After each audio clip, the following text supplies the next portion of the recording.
Hi, I'm Maria from the Event School London. I've been challenged to keep my updates down to about a minute without speaking any faster, so that could be interesting. This month we kicked off with Sharifa, who was doing a sports event certificate. She had students from Ireland, pretty intense, 5 days straight, but it was a really great week for her.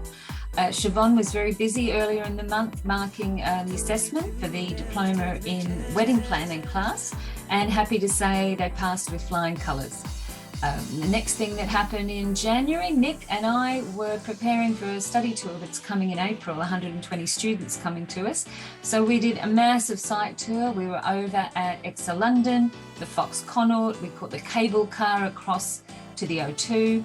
We had to check out the Intercontinental, which is one of our new venues there.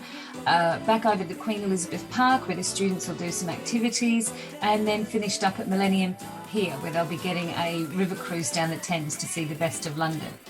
After that, it got a little bit calmer and we were back online with virtual courses. Rachel took a workshop for us, which was venue marketing strategy.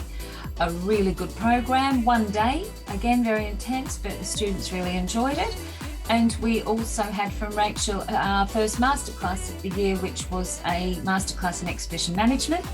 Siobhan finished off the month for us with a destination wedding planning masterclass, which was really enjoyable. And we had one of our graduates come back as a guest speaker on that program, Roberta from Roberta Cherry Events. So a big month for everybody, and we're really looking forward to launching into February with more virtual courses and preparing for our March courses in London. Thanks for listening, and we'll see you in a couple of weeks.